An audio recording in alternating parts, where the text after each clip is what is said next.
أعوذ بالله من الشيطان الرجيم. بسم الله الرحمن الرحيم. سيقول الذين أشركوا لو شاء الله ما أشركنا ولا آباؤنا ولا حرمنا من شيء كذلك فعل الذين من قبلهم حتى ذاقوا بأسنا قل هل عندكم من علم فتخرجوه لنا إن تتبعون إلا الظن وإن أنتم إلا تخرصون قل فلله الحجة البالغة فلو شاء لهداكم أجمعين قل هلم شهداءكم الذين يشهدون أن الله حرم هذا فإن شهدوا فلا تشهد معهم ولا تتبع أهواء الذين كفروا وكذبوا بآياتنا والذين لا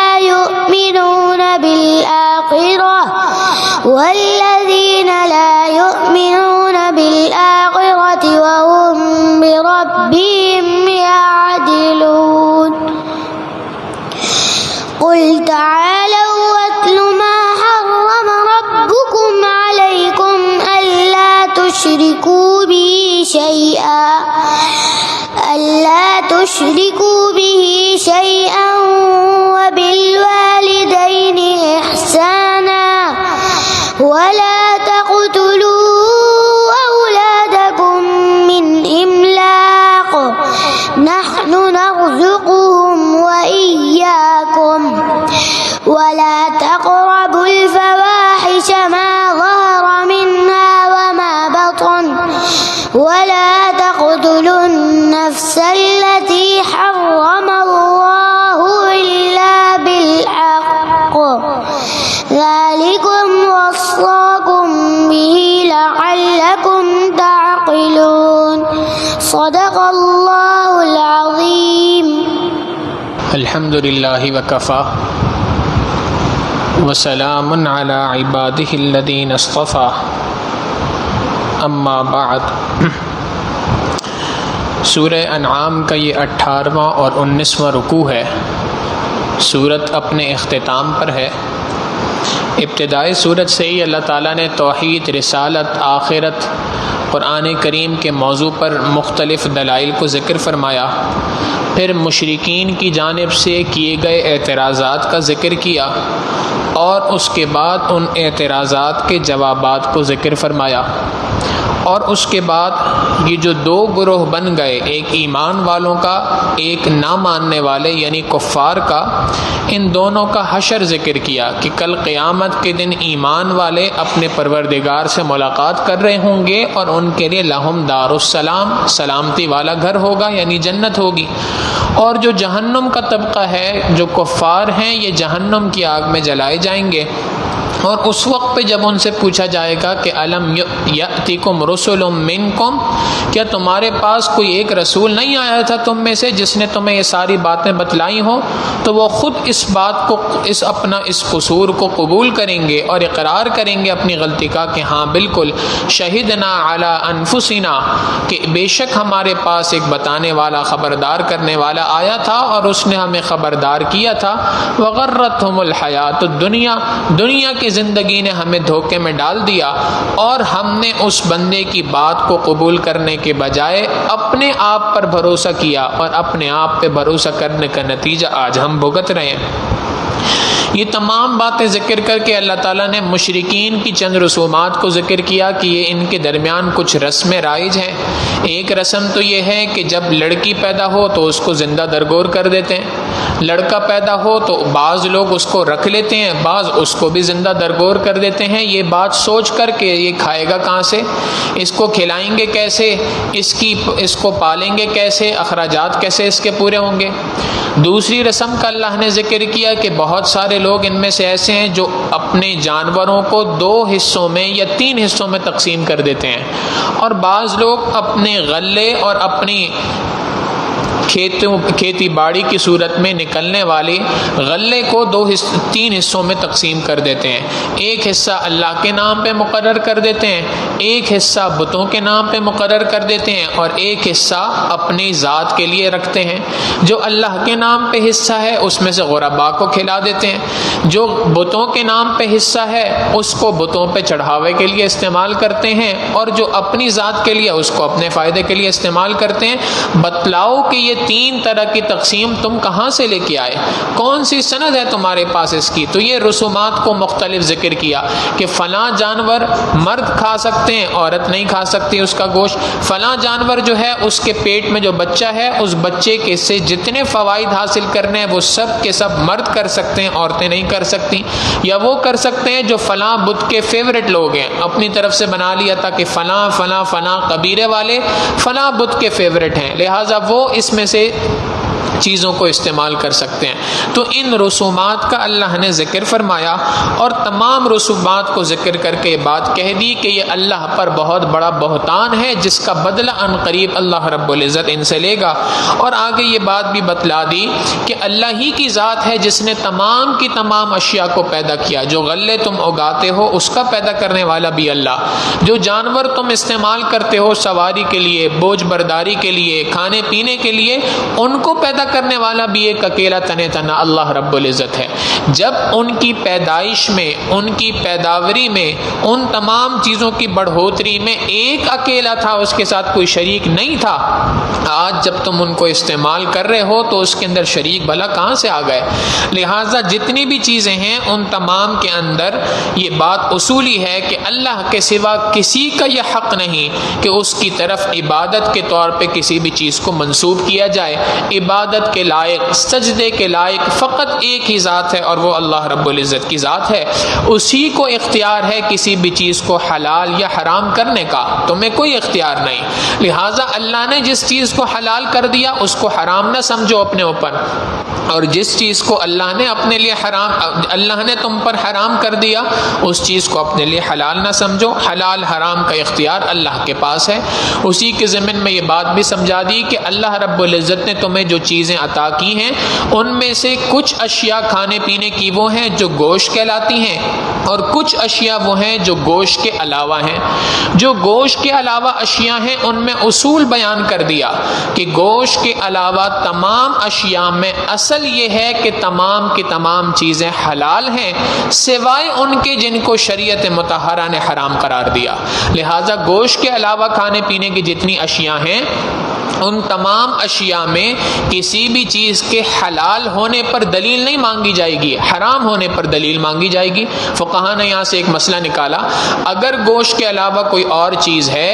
اور اس کے حلال یا حرام ہونے کے بارے میں شک پیدا ہو گیا، پتہ نہیں حلال ہے کہ حرام ہے، تو فقہا نے اصول نکالا کہ جب تک اس چیز کے حرام ہونے کا یقین نہ ہو جائے اس وقت تک وہ چیز حلال رہتی ہے، حرام نہیں کہلاتی۔ گوشت کے علاوہ اشیاء میں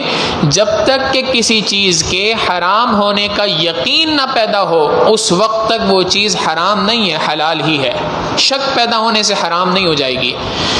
جبکہ گوشت کے اندر اصول یہ ہے کہ گوشت میں اصل چیز حرمت ہے، تمام کے تمام گوشت والی اشیاء حرام ہیں سوائے ان کے جن کو شریعت مطہرہ نے حلال قرار دیا۔ لہٰذا گوشت کے بارے میں اصول یہ نکلا کہ اگر کسی گوشت کے آئٹم میں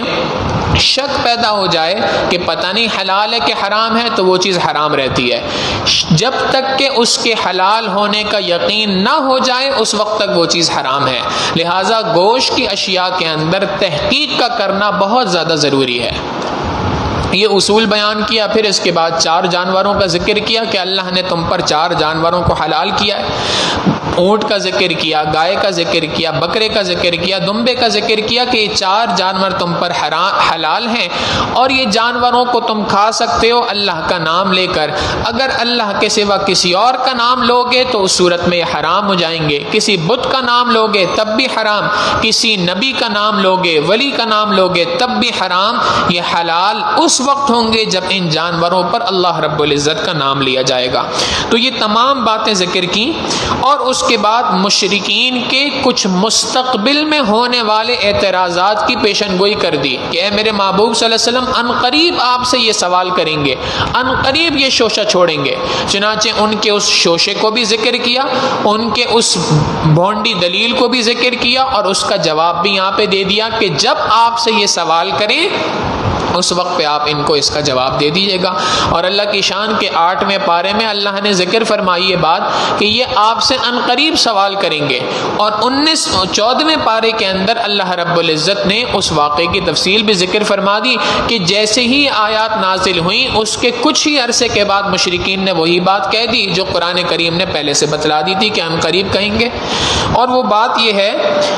کہ مشرکین نے ایک سوال اللہ کے رسول صلی اللہ علیہ وسلم سے کرنا تھا، یعنی قرآن کریم یہاں بتا رہا ہے یہ پیشن گوئی ہے، یہ ان قریب آپ سے سوال کریں گے، اور یہ سوال یہ کریں گے کہ تم کہتے ہو کہ ہم مشرک ہیں اور ہم غلطی پر ہیں، تو ذرا یہ بتلاؤ اگر اللہ چاہتا تو کیا ہم شرک کر سکتے تھے؟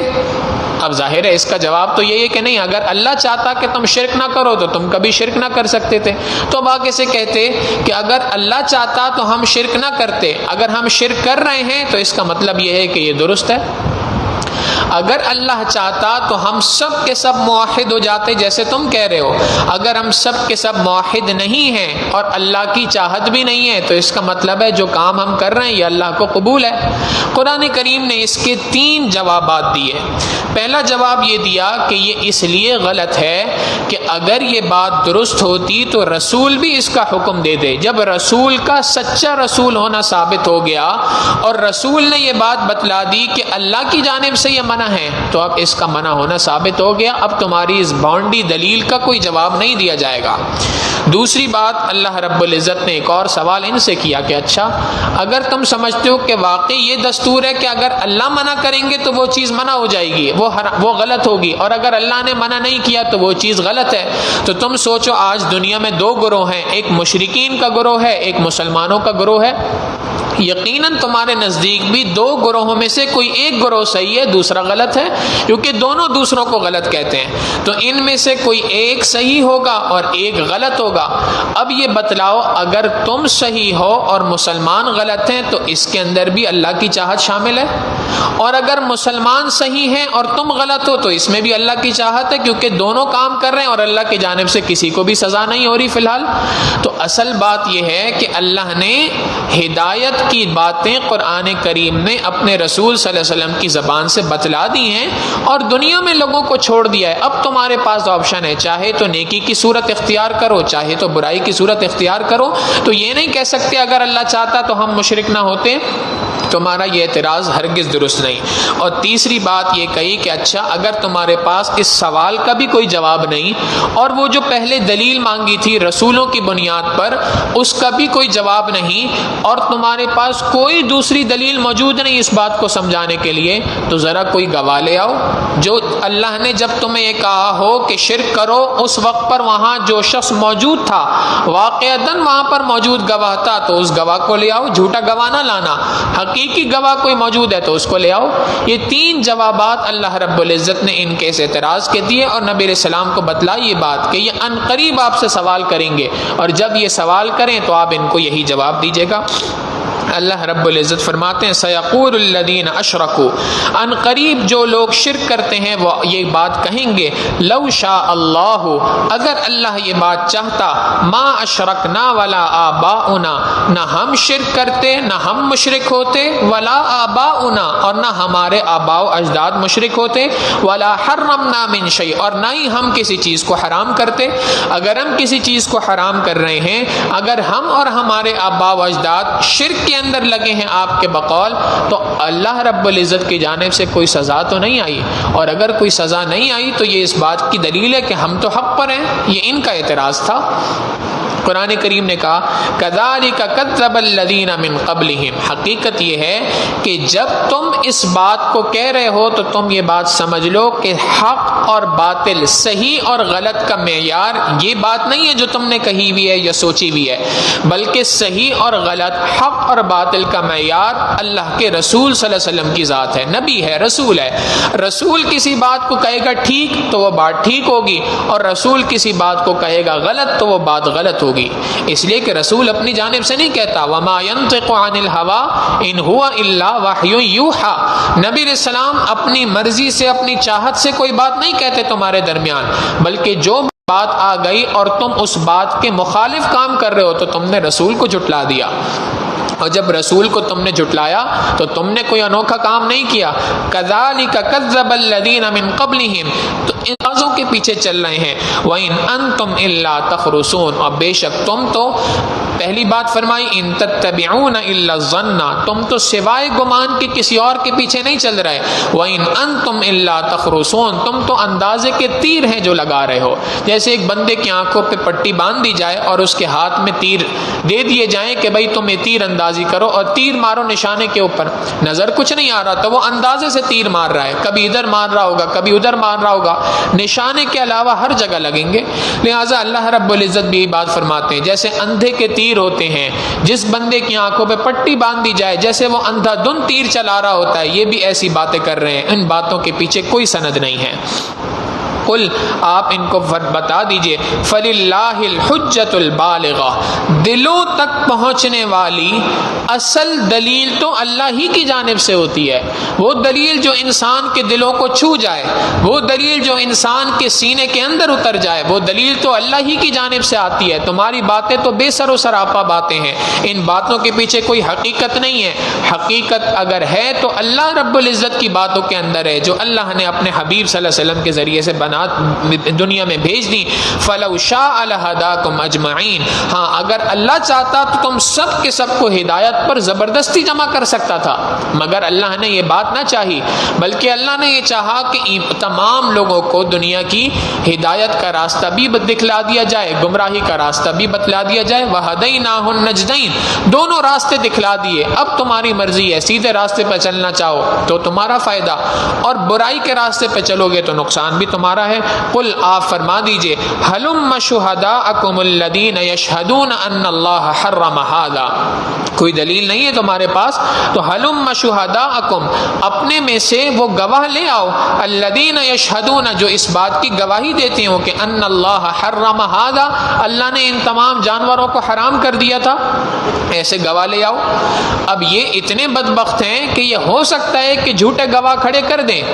اگر یہ جھوٹی گواہی دے رہے ہوں، یعنی ایسے گواہ ہوں جو واقعتاً اس وقت پہ موجود تھے جب اللہ نے ان سے بات کہی تو بات سمجھ میں آتی ہے، اور اگر بغیر اس چیز کے ایسے ہی کھڑے ہو جائیں، جیسے آج بھی کئی لوگ، اللہ معاف فرمائے، کہ جھوٹی گواہی کے لیے کھڑے ہو جاتے ہیں، تو اگر کوئی جھوٹی گواہی کے لیے کھڑا ہو جائے، فَإِن شَهِدُوا، اگر یہ گواہی دیتے ہیں جھوٹی گواہی، فَلَا تَشْهَدْ مَعَهُمْ، تو آپ ان کی گواہی کو قبول نہ کیجیے گا، آپ ان کی گواہی کو قبول نہیں کیجیے گا، اس لیے کہ یہ گواہی تو جھوٹی ہے۔ سچی گواہی تو وہ ہوگی جو بندہ دے کہ ہاں اس وقت پر اللہ کے روبرو میں کھڑا تھا جب اللہ نے یہ بات کہی۔ وَلَا تَتَّبِعْ أَهْوَاءَ الَّذِينَ كَذَّبُوا بِآيَاتِنَا وَالَّذِينَ لَا يُؤْمِنُونَ بِالْآخِرَةِ، جو لوگ ہماری آیتوں کو جھٹلاتے ہیں اور آخرت پر ایمان نہیں رکھتے، وَهُمْ بِرَبِّهِمْ يَعْدِلُونَ، اور اپنے پروردگار کا کوئی ہمسر، کوئی برابر ڈھونڈنے کے اندر لگے ہیں، آپ ان کی خواہشات کے پیچھے ہرگز نہ چلیے۔ ان کو بتلا دیجئے کہ دنیا میں حلال اور حرام کرنے کا اختیار ایک اکیلے اللہ رب العزت کی جانب ہے۔ اللہ نے جن چیزوں کو حلال کیا تم نے ان کو حرام کر دیا، اور جو چیزیں صراحتاً حرام ہیں اللہ رب العزت کے ہاں ان صراحتاً حرام چیزوں کے اندر تم پڑے ہوئے ہو، یعنی جن چیزوں کے حلال یا حرام ہونے کے اندر اختلاف ہے تم ان کے بڑے زور و شور سے بیان کر رہے ہو اور ان کے اندر جھگڑوں میں پڑے ہوئے ہو، اور جن چیزوں کا حرام ہونا کھلم کھلا ظاہر ہے، جن کے حرام ہونے میں کوئی شک و شبہ نہیں، ان کے اندر تو تم بہت جری ہو کر مبتلا ہو اور اس میں تمہیں کوئی پرواہ نہیں ہے۔ لہٰذا آؤ میں تمہیں بتلاتا ہوں حرام کس چیز کو کہتے ہیں۔ قل آپ ان کو فرما دیجئے تعالوا آؤ میرے پاس، اتل ما حرم ربکم علیکم، میں تمہیں پڑھ کے سناتا ہوں کہ تمہارے پروردگار نے اصلاً حرام کس چیز کو کیا ہے۔ ان میں سے سب سے پہلی بات اللہ تشرکوا بہ شیئا، کہ تم اللہ کے ساتھ کسی کو شریک نہ کرو۔ اللہ کے ساتھ شرک کرنا اللہ نے اس کو حرام قرار دیا ہے۔ اللہ کے ساتھ اللہ کی ذات میں کسی کو شریک کرنا جیسے عیسائی کرتے ہیں یہ بھی حرام۔ اللہ کی ذات کے علاوہ اللہ کی صفات میں کسی کو شریک کرنا جیسے اہل بدعت کرتے ہیں کہ اللہ رب العزت کی صفات میں کسی نبی کو کسی ولی کو شریک کر دیا کہ فلاں ولی قادر مطلق ہے، فلاں اللہ کا بندہ قادر مطلق ہے۔ اللہ کی ذات میں کسی کو شریک کرنا یہ بھی شرک کہلاتا ہے، اللہ کی صفات میں کسی کو شریک کرنا یہ بھی شرک کہلاتا ہے، اور اللہ کے حکموں کو توڑ کر کسی اور کے حکم کو ماننا حقیقتاً یہ بھی ایک شرک کی قسم ہے۔ لہٰذا کسی بھی قسم کا شرک تمہارے لیے جائز نہیں۔ وبالوالدین احسانا، اور والدین کے ساتھ حسن سلوک کرو۔ علامہ آلوسی رحمہ اللہ فرماتے ہیں یہاں بات ہو رہی تھی حرام چیزوں کی، تو اللہ نے فرمایا حرام یہ ہے کہ تم اللہ کے ساتھ شریک کرو، یہ حرام ہے، اور دوسری بات فرما دی وبالوالدین احسانا، والدین کے ساتھ حسن سلوک کرو۔ اسلوب تو یہ تھا کہ اللہ رب العزت اس طرح سے گفتگو فرماتے حرام یہ ہے کہ تم اللہ کے ساتھ کسی کو شریک نہ کرو، حرام یہ ہے کہ تم والدین کی نافرمانی کرو۔ اصول تو یہ تھا کہ بات اس طرح سے ہونی چاہیے تھی کہ والدین کی نافرمانی کرنا حرام ہے، لیکن فرمایا کہ والدین کے ساتھ حسن سلوک کرو۔ علامہ آلوسی رحمہ اللہ فرماتے ہیں یہاں اصل میں اشارہ ہے اس بات کا، بڑی گہری بات اللہ رب العزت نے یہاں پہ فرمائی ہے، اور اس کے اندر ایمان والوں کو اشارہ دیا ہے، سمجھائی ہے یہ بات۔ ایک ہے کہ انسان والدین کو ستاتا نہیں ہے، والدین کی نافرمانی نہیں کرتا، یہ ایک درجہ ہے، اور ایک درجہ یہ ہے کہ والدین کے ساتھ احسان کا معاملہ کرتا ہے۔ تو شریعت مطہرہ نے کہا اگر تم والدین کو ستاتے نہیں ہو، والدین کی نافرمانی نہیں کرتے، لیکن تم احسان کا معاملہ بھی نہیں کرتے، یہ بھی بہت بڑا گناہ ہے۔ اصل گناہ یہ ہے، گناہ سے بچنا ہے، حرام سے بچنا ہے، تو حرام سے بچنا یہ ہے کہ والدین کے حسن سلوک کے ساتھ حسن سلوک کرو۔ اگر تم والدین کے ساتھ حسن سلوک نہیں کر رہے، احسان کا معاملہ نہیں کر رہے، اگرچہ تم ان کو ستا بھی نہ رہے ہو، تب بھی تم اس مطلوبہ درجے تک ابھی تک نہیں پہنچے ہو۔ وبالوالدین احسانا، دوسری بات فرمائی کہ والدین کے ساتھ حسن سلوک کرو۔ حرام یہ ہے کہ تم والدین کے ساتھ حسن سلوک نہیں کر رہے۔ ولا تقتلوا اولادکم من املاق، اور افلاس کی وجہ سے، غربت کی وجہ سے، پیسوں کے نہ ہونے کے خوف سے تم اپنی اولاد کو قتل کرو، یہ بھی بہت بڑا حرام ہے۔ حرام میں تمہیں بتلا رہا ہوں، تیسرا حرام بتلا دیا ولا تقتلوا اولادکم، اور اپنی اولاد کو قتل نہ کرو، من املاق، غربت کے خوف سے، افلاس کے خوف سے کہ یہ پیدا ہو گیا تو کھائے گا کہاں سے، یہ پیدا ہو گیا تو اس کی ضروریات میں کیسے پورا کروں گا۔ نہیں، انسان کو یہ بات سوچ لینی چاہیے، سمجھ لینی چاہیے کہ اللہ رب العزت فرماتے ہیں نحن نرزقکم وإیاہم، تمہیں یہ ڈر ہے کہ یہ کھائے گا کہاں سے، بتلاؤ تمہیں رزق کون دیتا ہے۔ نحن نرزقکم، تمہیں بھی رزق ہم دیتے ہیں، وإیاہم، اس پیدا ہونے والے بچے کو رزق بھی ہم دیں گے۔ بچے کی پیدائش بعد میں ہوتی ہے، اس کے لیے رزق کا فیصلہ اللہ کی جانب سے پہلے ہوتا ہے۔ لہٰذا کسی بھی اولاد کا قتل کر دینا، یہ جس کو آج میڈیکل ٹرم میں ابورشن کہتے ہیں، یہ ابورشن کا کرانا اس نیت کے ساتھ کہ میں اس بچے کو پالوں گا کیسے، اس کو پالنے کے لیے میرے پاس پیسے نہیں ہیں، غربت ہے، شریعت مطہرہ نے اس کو حرام قرار دیا۔ اور چوتھی بات فرمائی ولا تقربوا الفواحش ما ظہر منها وما بطن، اور قریب بھی نہ جاؤ فحاشی کے، فحش باتیں، فحش کاموں کے قریب بھی نہ جاؤ، ما ظہر منها وما بطن، جو ظاہری طور پہ ہیں، کھلم کھلا فحاشی کے قریب بھی نہ جاؤ، وما بطن، خفیہ طور پہ بھی نہ جاؤ۔ ایک اور بات یہاں پر حضرت دستانوی رحمہ اللہ نے فرمائی، پہلے قرآن کریم نے ذکر کیا رزق کا اور اس کے فوراً بعد فحاشی کا ذکر کر دیا۔ کنیکشن ہے ان کے درمیان کہ اگر تم فحاشی کے مرض میں مبتلا ہوگے، فحش گوئی میں، زبان سے فحش باتیں کرنے کے اندر مبتلا ہو، یا اپنے افعال کے ذریعے سے، اپنے اعضاء و جوارح کے ذریعے سے، اپنے اللہ نے جو تمہیں اعضاء عطا کیے ہیں، باڈی پارٹس عطا کیے ہیں، ان کے ذریعے سے فحاشی کے اندر مبتلا ہوتے ہو، شرمگاہ کو غلط استعمال کرتے ہو، ہاتھوں کا غلط استعمال کرتے ہو، کان کا ناک کا غلط استعمال کرتے ہو، آنکھوں کا غلط استعمال کرتے ہو، یہ تمام کی تمام چیزیں فحاشی کے اندر داخل ہیں۔ اگر تم فحاشی کے اندر لگو گے تو رزق تم سے چھین لیا جائے گا۔ فرما دیا اگر تم فحاشی کے گناہوں سے بچو گے، نحن نرزقکم وإیاہم، تمہیں بھی رزق دینے والا اللہ ہے، تمہاری آنے والی اولاد کو بھی رزق دینے والا پروردگار ہے، رزق کی پریشانی کی فکر نہ کرنا۔ ولا تقربوا الفواحش، فحش باتوں کے اور فحش کاموں کے قریب بھی نہ جاؤ۔ یہ نہیں کہا کہ فحش کام نہ کرو، بلکہ فرمایا ان کے قریب بھی نہ جاؤ۔ ما ظہر منہا، ظاہر کھلم کھلا بھی نہیں، وما بطن اور خفیہ اعتبار سے بھی نہیں۔ ولا تقتلوا النفس التي حرم اللہ، اور جس قتل کو اللہ نے حرام قرار دے دیا ہے، کسی انسان کی جان لینا اللہ نے حرام کر دیا، تو کسی بھی انسان کو قتل نہ کرو جس کی جان کا لینا اللہ نے حرام کر دیا ہے، الا بالحق، سوائے انصاف کے ساتھ۔ یعنی تین صورتیں ہیں جس کے اندر اللہ نے کسی انسان کی جان کا لینے کا حکم دیا ہے۔ مثال کے طور پہ کوئی شخص کسی دوسرے کو قتل کر دے تو قصاصاً اس کو قتل کیا جائے گا، تو قصاصاً قتل کرنا درست۔ یا کسی نے اسلام قبول کیا تھا اور اسلام قبول کرنے کے بعد وہ مرتد ہو گیا، تو حکومت وقت کو شریعت مطہرہ نے حکم دیا کہ اس کو قتل کر دو، جو اپنے دین کو سے پھر جائے اس کا قتل کر دینے کا حکم ہے۔ دو صورتیں۔ اور تیسری صورت فرمائی کہ اگر کوئی شخص شادی شدہ ہے اور بدکاری کے اندر مبتلا ہوتا ہے، زنا کرتا ہے، تو اس کی صورت کے اندر حاکم وقت کو اس بات کا حکم شریعت نے دیا کہ اس بندے کو سنسار کیا جائے گا، رجم کیا جائے گا۔ ان تین صورتوں میں کسی بندے کی جان لینے کی اجازت تو ہے، اس کے علاوہ چوتھی کوئی صورت نہیں جس صورت میں کسی بندے کی جان لی جا سکے۔ لہٰذا کسی بھی بندے کو قتل نہ کرو الا بالحق، مگر یہ کہ اس کو قتل کرنے کا حکم اللہ کی جانب سے ہو، شریعت کی جانب سے ہو۔ کسی انسان کی جان کا لینا یہ شریعت مطہرہ میں بہت ہی زیادہ ناپسندیدہ عمل ہے۔ قرآن کریم میں اللہ رب العزت دوسری جگہ پہ اس بات کو سمجھاتے ہیں، اور یہ بات بڑی شد و مت سے فرمائی، بڑے غصے کے ساتھ فرمائی۔ ارشاد فرمایا وَمَن يَقْتُلْ مُؤْمِنًا مُتَعَمِّدًا، جو کوئی شخص بھی جان بوجھ کر کسی مؤمن کو، ایمان والے کو قتل کرتا ہے،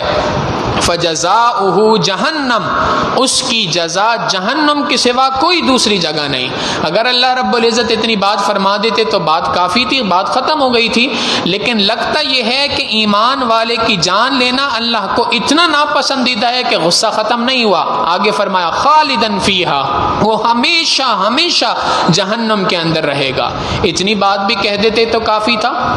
مگر مومن کی جان لینا اللہ کے نزدیک اس سے بھی بڑا جرم ہے، لہٰذا غصہ اس سے بھی زیادہ تھا۔ فرمایا وغضب اللہ، اللہ کا غصہ اس کے اوپر ہوتا رہے گا۔ اتنی بھی بات کہہ دیتے تو کافی تھی، مگر لگتا ایسا ہے کہ یہاں پر بھی غصہ ٹھنڈا نہیں ہوا۔ فرمایا ولعنہ، اللہ کی جانب سے ہمیشہ ہمیشہ اس پر لعنت برستی رہے گی۔ اور اتنی بات بھی کہہ دیتے تو کافی تھا، مگر اس کے آگے بھی فرمایا وَأَعَدَّ لَهُمْ عَذَابًا عَلِيمًا، اللہ نے اس کے لیے بڑا دردناک عذاب تیار کر رکھا ہے۔ ایک ایمان والے کی، ایک مومن کی جان لینے نا، مومن کی جان ہو یا کسی انسان کی جان لینے نا، اللہ رب العزت کو ہرگز یہ بات پسند نہیں کہ کسی ایمان والے کی یا کسی انسان کی، اللہ کی مخلوق کی کوئی جان لے بغیر کسی وجہ کے۔ وَلَا تَقْتُلُوا النَّفْسَ الَّتِي حَرَّمَ اللَّهُ، اور اللہ نے جن جانوں کو حرام قرار دیا ہے ان کو قتل نہ کرو، الا بالحق، سوائے برحق طریقے کے جس کا اللہ نے حکم دیا ہے۔ ذَلِكُمْ وَصَّاكُمْ بِهِ، یہ وہ ہے جس کی اللہ رب العزت تمہیں وصیت کرتا ہے، لَعَلَّكُمْ تَعْقِلُونَ، تاکہ تم اس کے ذریعے سے عقل حاصل کرو، تاکہ تم اس کے ذریعے سے باتوں کو سمجھ سکو۔ یہ 5 باتیں بیان کی جو حرام ہیں، آگے 6ٹھی بات بیان فرمائی وَلَا تَقْرَبُوا مَالَ الْيَتِيمِ، اور یتیم کا مال بھی ہرگز نہ کھاؤ، الا باللتی ہی احسن، مگر اس طریقے سے جو بہترین ہے۔ یعنی اگر تمہاری کفالت میں کوئی یتیم ہے اور اس یتیم کا مال تمہارے پاس ہے تو تمہیں اس یتیم کے مال کو اپنی ذات کے لیے استعمال کرنے کی اجازت نہیں. ہاں اس یتیم کے اخراجات میں استعمال کرنے کی تمہیں شریعت مطہرہ نے اجازت دی ہے. اس یتیم کے اخراجات کے اندر اس کی ضرورت کے اندر تم اس مال کو استعمال کر سکتے ہو، اس کے علاوہ کسی صورت کے اندر استعمال نہیں کر سکتے. یہاں پہ فقہاء نے کئی مسائل لکھے ہیں جو سمجھنے کے ہیں اور جس میں عمومی طور پہ بڑی کوتاہی پائی جاتی ہے. ایک بات تو یہ ہے کہ اگر کوئی بچہ نابالغ ہے، یتیم ہے، باپ کا سایہ سر سے اٹھ گیا، ایک شخص کا انتقال ہوا، اس کی کچھ اولاد موجود تھی جو نابالغ ہے، کچھ اولاد بالغ تھی. اب یہ جو مال اس کا ہے یہ تمام کے تمام ورثاء کا مشترکہ مال ہے. اس مشترکہ مال میں سے ایک حصہ بھی، 1 روپیہ بھی خرچ کرنے کی کسی کو اجازت نہیں ہے، کوئی بھی خرچ نہیں کر سکتا. آج معاملہ یہ پیش آتا ہے کہ جب کسی شخص کا انتقال ہوتا ہے اسی کے مال سے مختلف رسومات کو ہم ادا کر رہے ہوتے ہیں. 3 دن کے بعد ایک کھانا ہو جاتا ہے، پھر 40 دن کے بعد ایک کھانا ہو جاتا ہے، کسی کو تیجا کا نام دے دیا جاتا ہے، کسی کو 40ویں کا نام دے دیا جاتا ہے، کسی کو سویم کا نام دے دیا جاتا ہے. اب وہ مال تو اس شخص کا تھا جس کا انتقال ہو گیا. اس کے انتقال کے بعد اس مال کے ورثاء، اس مال کے مالک وہ افراد بھی ہیں جو بالغ ہیں اور وہ افراد بھی ہیں جو نابالغ ہیں. اور نابالغ کے مال کو خرچ نہیں کیا جا سکتا جب تک کہ وہ بالغ ہو کر اجازت نہ دے دے. نابالغ ہونے کی صورت میں اس کی اجازت کا اعتبار شریعت نے نہیں رکھا. جب بالغ ہوگا اس کے بعد اس کے مال کی استعمال کرنے کی اجازت ہے. تو مال تو مشترکہ تھا، اس مال کو خرچ کر دیا اور اس مال کو خرچ کرنے کی وجہ سے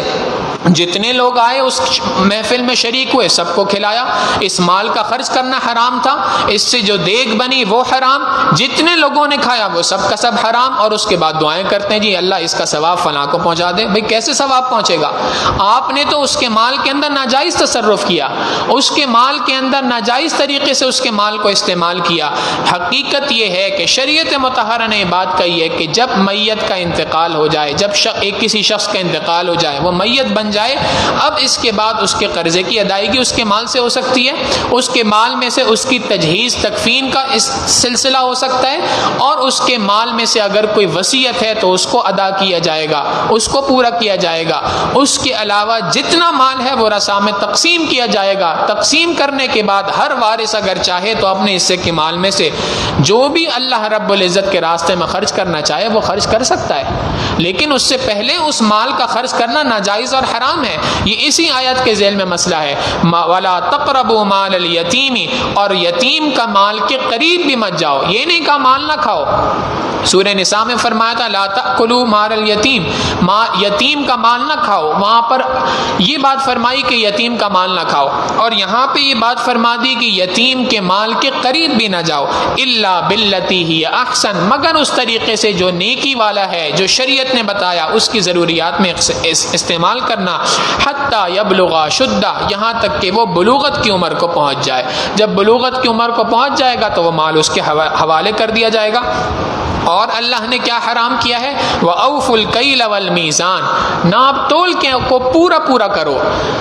ناپ تول میں کمی کا کرنا یہ بھی حرام چیزوں میں سے ایک ہے. وَأَوْفُوا الْكَيْلَ وَالْمِيزَانَ بِالْقِسْطِ، اور ناپ تول کو پورا کرو انصاف کے ساتھ. لَا نُكَلِّفُ نَفْسًا إِلَّا وُسْعَهَا، اللہ نے کسی انسان کو کسی ایسی چیز کا مکلف نہیں بنایا جو اس کی وسعت میں نہیں تھا، اس کے لیے آسان نہ تھا.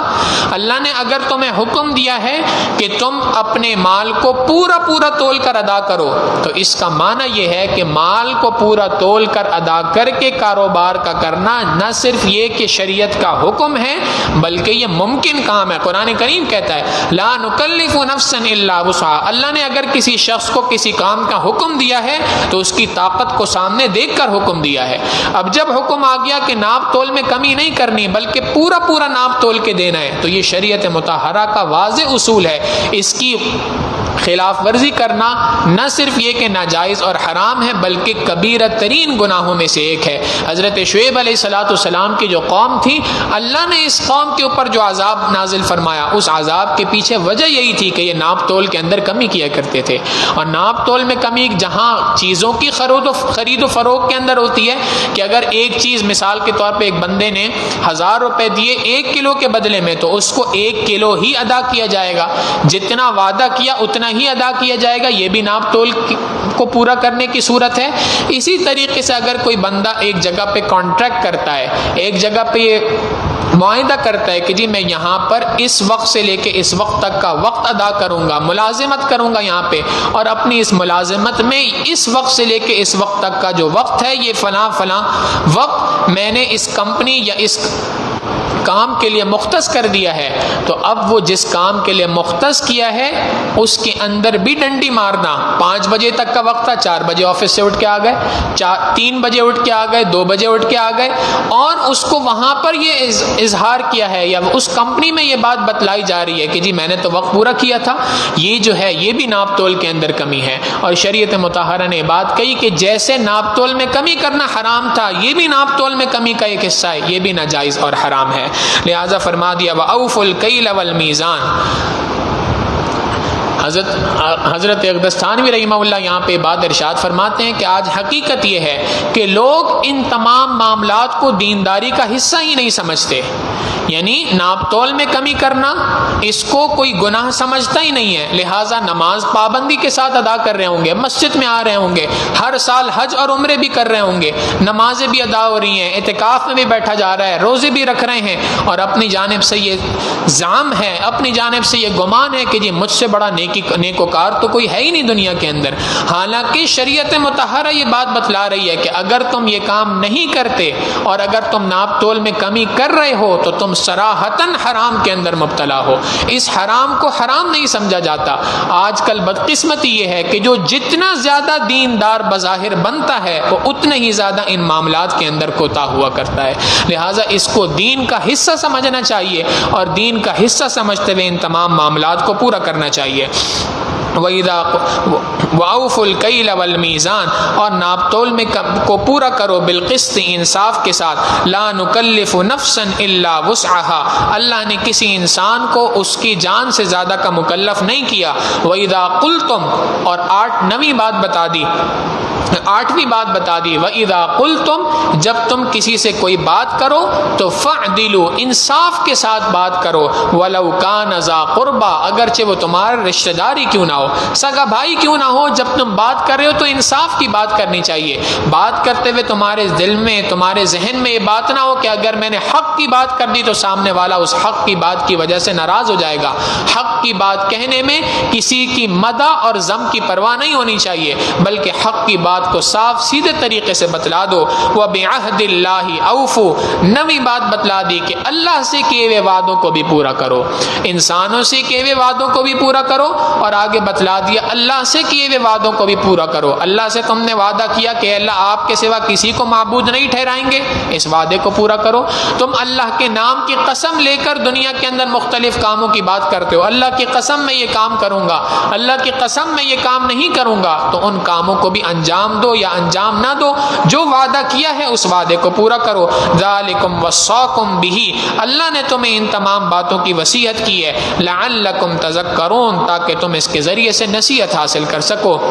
تم اس کے ذریعے سے نصیحت نامے کو پکڑ سکو۔ لہٰذا نبی علیہ الصلوۃ والسلام سے پھر فرما دیا، اے میرے محبوب صلی اللہ علیہ وسلم آپ ان کو بتلا دیجئے، وَأَنَّ هَذَا صِرَاطِي مُسْتَقِيمًا، یہ میرا راستہ ہے جو سیدھا سیدھا راستہ ہے، فَاتَّبِعُوهُ، میرے راستے کی پیروی کرو، اس راستے کی پیروی کرو جس راستے کو لے کے میں آیا ہوں۔ یعنی ابتدا میں تم نے اللہ سے دعا مانگی تھی اہدنا الصراط المستقیم، اے اللہ سیدھا راستہ دکھلا دیجئے۔ اللہ رب العزت نبی علیہ السلام کی زبان سے فرما رہے ہیں، اے میرے محبوب محبوب صلی اللہ علیہ وسلم آپ ان کو بتلا دیجئے کہ یہ صراط مستقیم کے لیے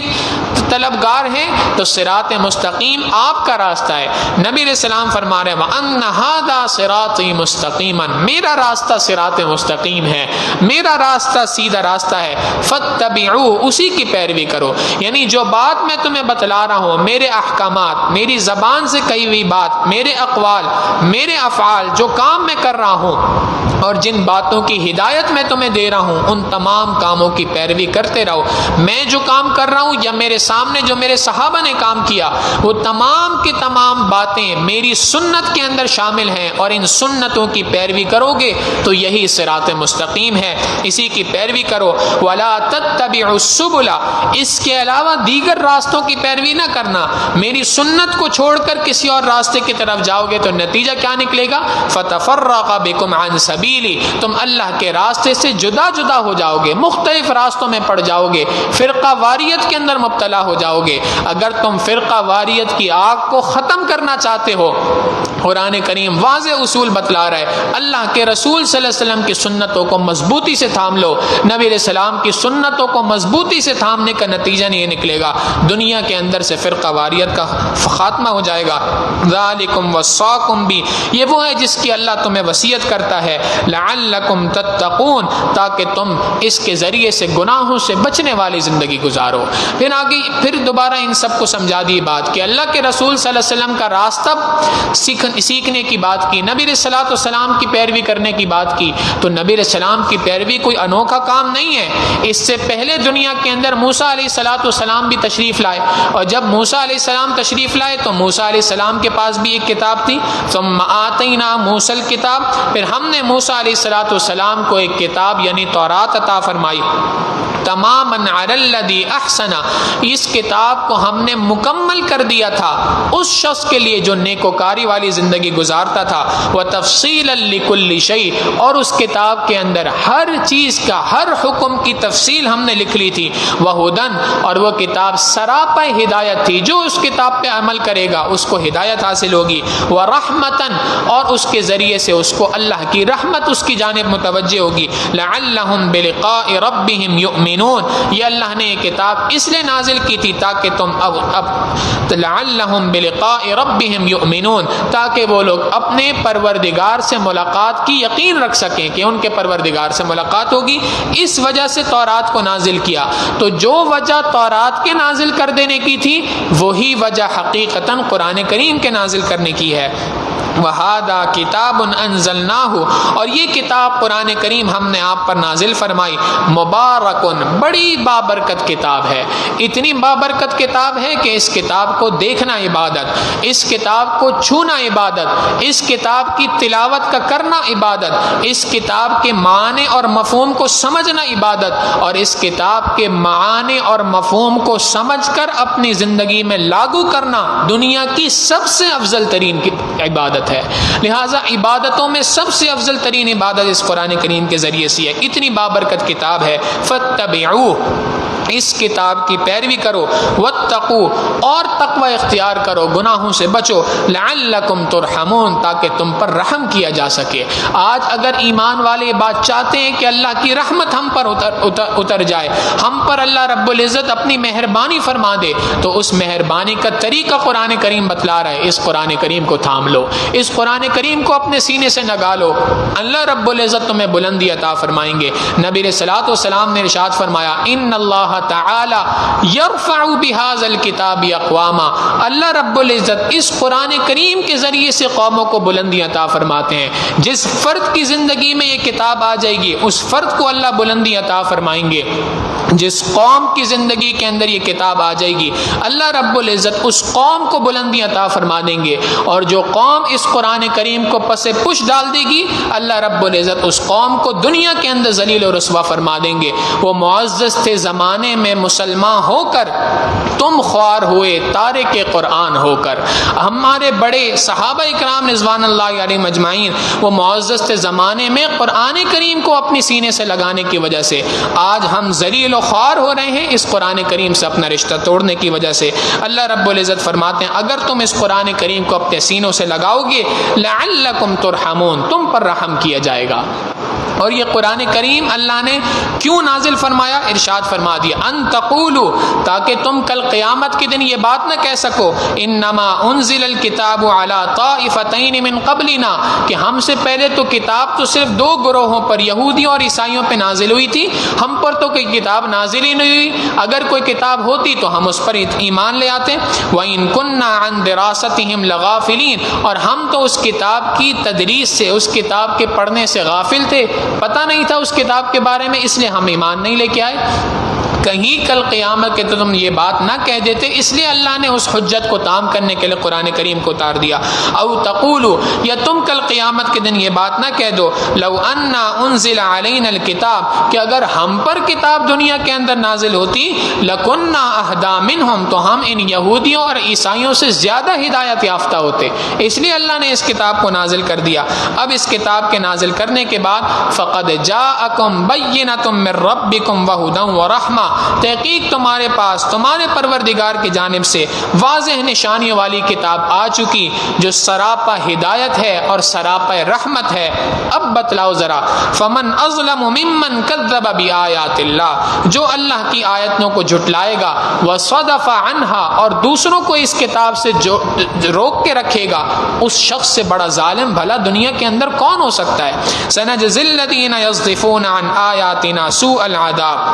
جو لوگ بھی ہماری آیتوں کو سے دوسروں کو روکتے ہیں اور ہماری آیتوں کے پڑھنے سے دوسرے کو روکنے کی پلاننگ کر رہے ہیں، سنجزی الذین یصدفون عن آیاتنا سوء العذاب بما كانوا یصدفون، جو لوگ ہماری آیتوں سے دوسروں کو روکتے ہیں، ان کے اس روکنے کی وجہ سے ہم ان قریب ان کو بہت بڑا بدلہ دیں گے، اس کا بہت برا بدلہ ہم ان کو دیں گے۔ هل ينظرون الا ان تأتيهم الملائکہ، کیا یہ صرف اس بات کا انتظار کر رہے ہیں کہ ان کے پاس کوئی اچانک سے فرشتہ آ جائے؟ او یأتی ربک، یا ان کے پاس ان کا پروردگار آ جائے؟ او یأتی بعض آیات ربک، یا ان کے پروردگار کی جانب سے کوئی نشانی آ جائے؟ کیا یہ صرف اسی بات کا انتظار کر رہے ہیں؟ یعنی حقیقتاً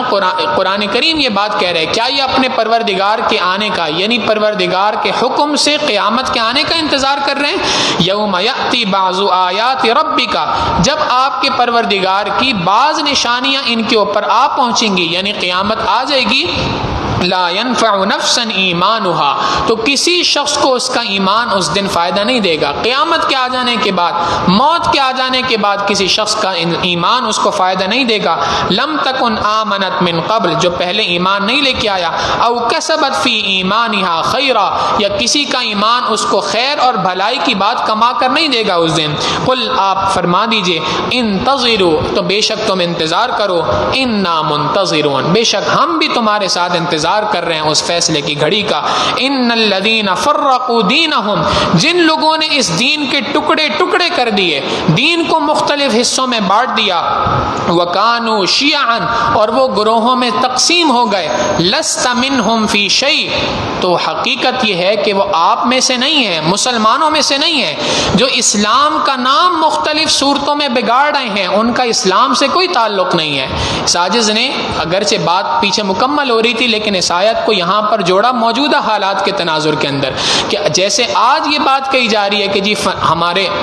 اسی ملک کے اندر بدقسمتی سے ایک شہر کے اندر جڑاوالا میں ایک واقعہ ہوا جس کے بارے میں ہم سب بہت اچھے طریقے سے واقف ہیں۔ حقیقت یہ ہے کہ جو لوگ اسلام کا نام لے کر اس طرح کی باتیں کر رہے ہیں، قرآن کریم کہہ رہا ہے جو لوگ دین کو اس طریقے سے ٹکڑے کو ٹکڑے کرنے کے بعد دین کو اس طریقے سے ریپریزنٹ کر رہے ہیں، لست منہم فی شیء، وہ اللہ کے رسول صلی اللہ علیہ وسلم کی گروہ میں سے نہیں ہے، ان کا اسلام سے کوئی تعلق نہیں۔ اسلام کبھی بھی تشدد پسندی کی بات نہیں کرتا، اسلام کبھی شدت پسندی کی بات نہیں کرتا، اسلام کبھی بے امنی کی بات نہیں کرتا، اسلام کبھی بد امنی کی بات نہیں کرتا، اسلام کبھی قتل اور غارت گری کی بات نہیں کرتا، بلکہ اسلام تو سلامتی کا دین ہے۔ اسلام کا لفظ سلامتی کے ساتھ نکلا ہے، جہاں سلامتی ہوگی وہاں پر ایمان ہوگا، اسلام ہوگا، اور جہاں اسلام اور ایمان ہوگا وہاں پر سلامتی ہوگی۔ اگر سلامتی نہیں ہے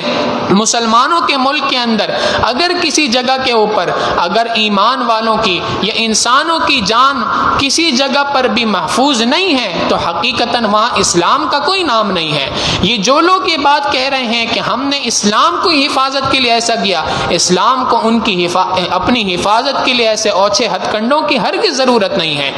قرآن کریم نے ایک اصول بیان کیا ہے، نبی علیہ الصلوۃ والسلام نے ایک اصول بیان کیا ہے، جو شعائر اللہ ہیں، اللہ کی توہین کرنا، اللہ کے رسول صلی اللہ علیہ وسلم کی توہین کرنا، قرآن کریم کی توہین کرنا یا اس جیسی کسی بھی چیز کی توہین کرنا جن کا تعلق دین کے ساتھ ہے، ناجائز اور حرام ہے۔ توہین کرنے والے کو سخت ترین سزا دی جائے گی، لیکن اس سزا کا اختیار کسی انفرادی شخص کے ہاتھ میں نہیں دیا کہ کوئی بھی کھڑا ہو کے سزا دے دے، بلکہ اس کی سزا کا اختیار حکومت وقت کو دیا ہے۔ حکومت وقت کی ذمہ داری ہے کہ اس کو سزا دے گی، حکومت وقت کی ذمہ داری ہے کہ اس کو عبرت کا نشانہ بنائے گی۔ اگر حکومت وقت اپنا فیصلہ نہیں کر رہی، حکومت وقت اپنی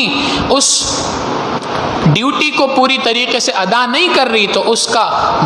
سارا گناہ اور اس کا وبال اسی شخص کے اوپر ہوگا، اسی حکومت کے اوپر ہوگا، انفرادی شخص کے اوپر نہیں ہوگا۔ کسی انفرادی شخص کو اس بات کا اختیار نہیں کہ وہ دوسرے کو قتل کر دے اس بنیاد پہ کہ گستاخ رسول ہے، کہ یہ اللہ کی گستاخی کی ہے، اللہ کی کتاب کی گستاخی کی ہے، یا اللہ کے دین کے کسی حصے کی گستاخی کی ہے۔ قرآن کریم واضح بتا رہا ہے، ان الذین فرقوا دینہم، جنہوں نے دین کے ٹکڑے ٹکڑے کر دیے، وکانوا شیعا، اور اس کے بعد گروہوں میں تقسیم ہو گئے، لست منہم فی شیء، آپ میں سے کوئی نہیں ہے، یہ آپ کے گروہ میں سے نہیں ہے۔ انما امرہم الی اللہ، بے شک حکم تو ان کی جانب اللہ ہی کا ہے۔ ثم ینبئہم، جب اللہ کا حکم ان کے پاس آ جائے گا، ثم ینبئہم، پھر اللہ انہیں کھول کھول کر بیان کرے گا، بما کانوا یفعلون، جو کام وہ دنیا کے اندر کیا کرتے تھے۔ تم سمجھتے ہو کہ یہ کام بڑی نیکی کا ہے، تم اس کو دین کا کام سمجھ کے کر رہے تھے، حقیقتاً اس کا دین سے دور دور تک تعلق نہیں تھا، تم خود بھی اس کے اندر جرم میں شریک ہو، اور جس نے تمہاری ایسی ذہن سازی کی ہے وہ بھی اس جرم کے اندر تمہارے ساتھ برابر کا شریک ہے۔ اسلام کا ان تمام لوگوں سے کسی بھی قسم کا کوئی تعلق نہیں۔ اسلام کے اندر اقلیتوں کے ویسے ہی حقوق ہیں جیسے ایک انسان کے، جیسے ایک مسلمان کے حقوق ہیں۔ جب وہ امن کا، سلامتی کا پیغام لے کر اس ملک کے اندر رہ رہے ہوں، مسلمانوں کی ریاست کے اندر رہ رہے ہوں، ان کے حقوق انسان ہونے کے ناطے برابر ہیں، وہی حقوق ان کو ادا کیے جائیں گے جو ایمان والے کے حقوق ہیں۔ اللہ رب العزت سے دعا ہے کہ پروردگار عالم ہمیں ان باتوں کو سیکھنے، سمجھنے اور اس کے مطابق عمل پیرا رہنے کی توفیق عطا فرمائے، اور جو لوگ بھی اسلام کے نام پر اس طریقے سے بدنما دھبا ہیں اور اسلام کو بدنام کرنے کی کوشش کر رہے ہیں، ہماری دعا ہے کہ اللہ ان کو ہدایت عطا فرمائے، اور اگر ان کی قسمت میں ہدایت نہیں ہے تو اللہ رب العزت انہیں دنیا سے دفع دور فرمائے، اور جن ظالموں نے اس ظلم کا یہاں پر معاملہ کیا ہے، اللہ رب العزت ان ظالموں کو ان کے ظلم کی عبرتناک سزا اس دنیا کے اندر دکھلائے۔ وآخر دعوانا ان الحمد للہ رب العالمین۔ سبحان ربی الوہاب، اللہم صلی علی سیدنا محمد وعلی آل سیدنا محمد مبارک وسلم۔ ربنا ظلمنا انفسنا وان لم تغفر لنا وترحمنا لنكونن من الخاسرین۔ اللهم آت نفوسنا تقواها وزکها انت خیر من زکاها انت ولیها ومولاها انك على كل شيء قدیر۔ وصلی اللہ تعالی علی حبیبہ سیدنا محمد وآلہ واصحابہ اجمعین برحمتک یا ارحم الراحمین۔